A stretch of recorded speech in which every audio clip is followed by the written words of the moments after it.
starting lineups for both teams. And guys, checking out Carlos Delfino. What can we expect here? Well, Delfino's a good player, Kevin. He's not somebody you think of when you think, oh, can he take over a game? But he's pretty explosive offensively. And he's a guy who, if you fall asleep on him, he's going to score. He'll find some shots from deep and also driving to the basket. Right, from deep, and from deep on the baseline, too. You put him down in the corner, and he just doesn't miss. Last outing for Phoenix, they won that game against the Memphis Grizzlies. And what really made that outcome a surprise was how lopsided it was. So often in the NBA we talk about how you have to earn your points the hard way, but it didn't seem like that was the case. Everything came pretty easily. Too many of their points came the easy way, Steve. You're right. On dunks and layups against a defense that didn't really put up much resistance. Mayo, that's good. He had his choice of finishing moves there, and you just got to love the fact he went old school with the finger roll. Doris Burke has an update for us. Doris? I was able to talk with Jeff Hornacek for a moment.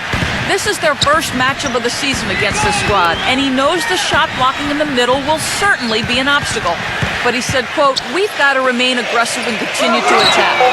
Guys, he said that putting their bigs in high pick and rolls and shooting the open jumper with confidence will be key. We'll see how they do. Thank you, Doris, and quite a focus for the game here early on, and an important one too, guys.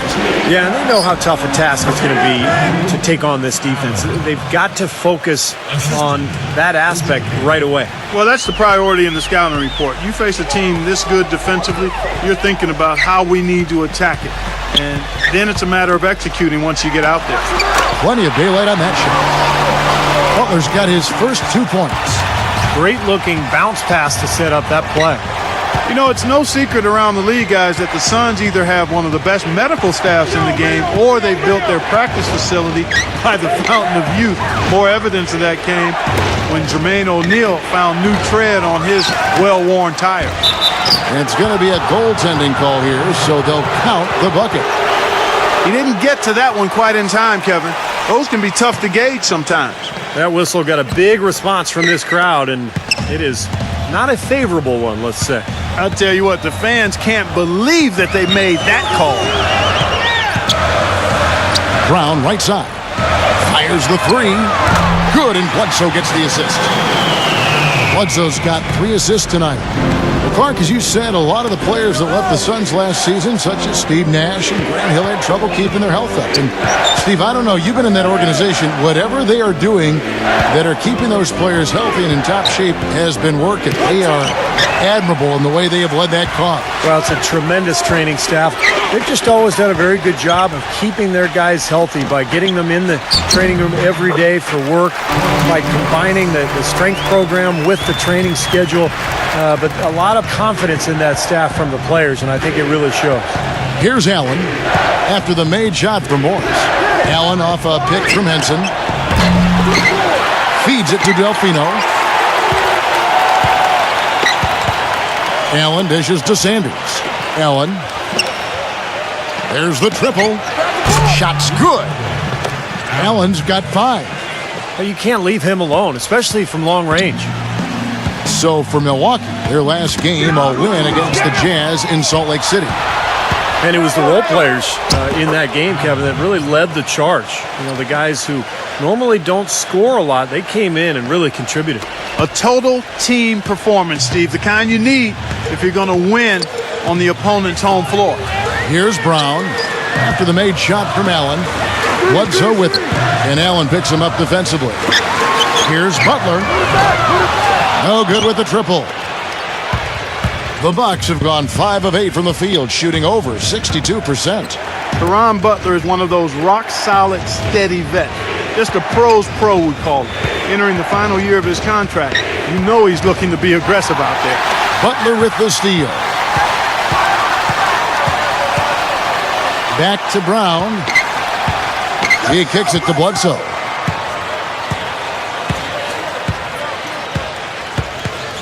Butler sets a screen for Bledsoe. 6 to shoot. The dish now to Morris. It's up a 3.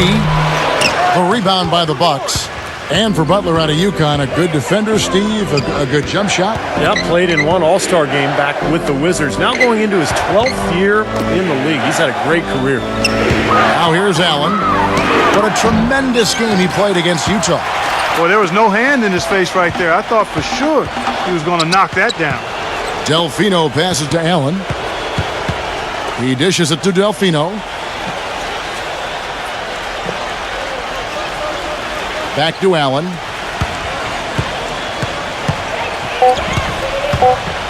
And there's the slam dunk to finish it off. Savage, that's the way to get some momentum on your side. Absolutely. Those dunks can really have a deflating effect on the defense. Especially coming from a guy out of the backcourt. A platoon swap here for Milwaukee.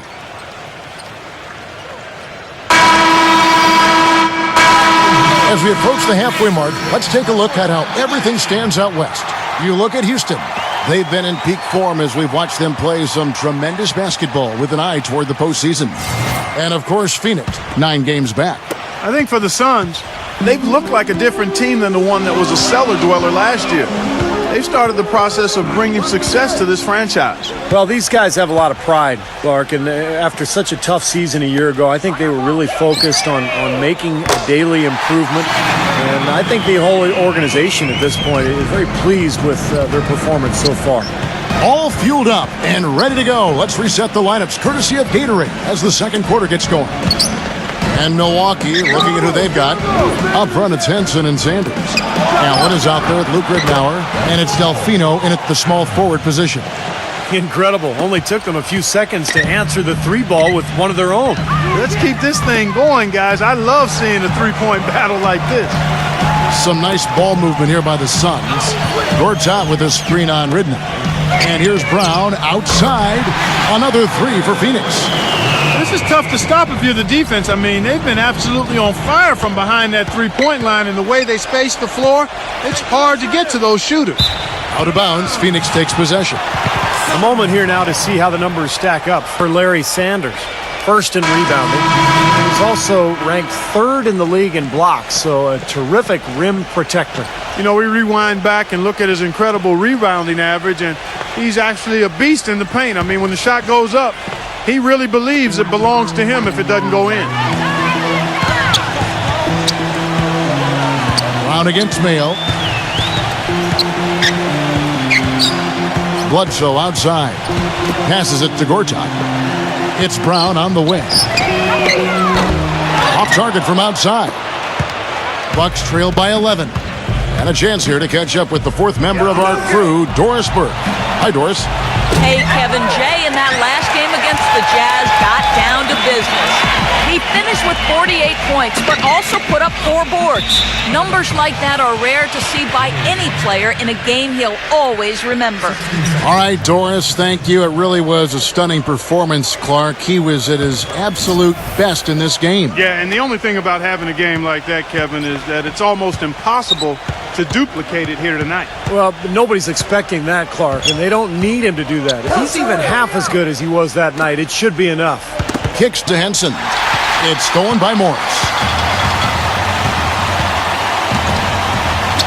Quarter number 2. We're about 2 minutes in.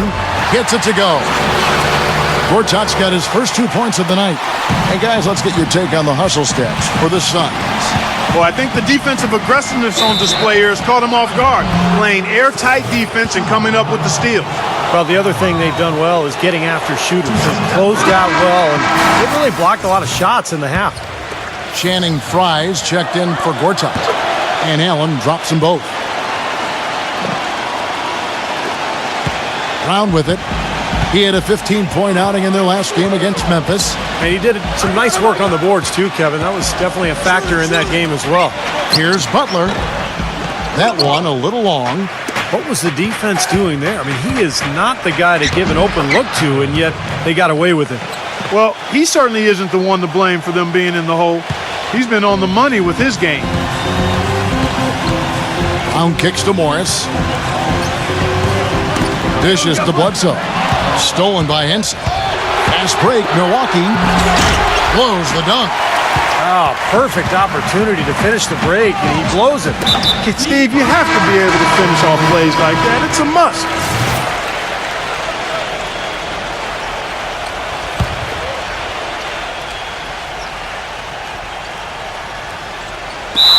Not watching the line there. That'll be a backcourt violation. Here's our 2K leaderboard with the list of the teams that have been on fire from beyond the arc over the past month. In the third spot, the Bucks. I tell you what, when you have a month like this, the way they've been shooting it, you feel like the basket is 3 times as big as normal. I mean, it's hard to maintain this level of productivity, but we'll see if they can make it happen. Ridden out.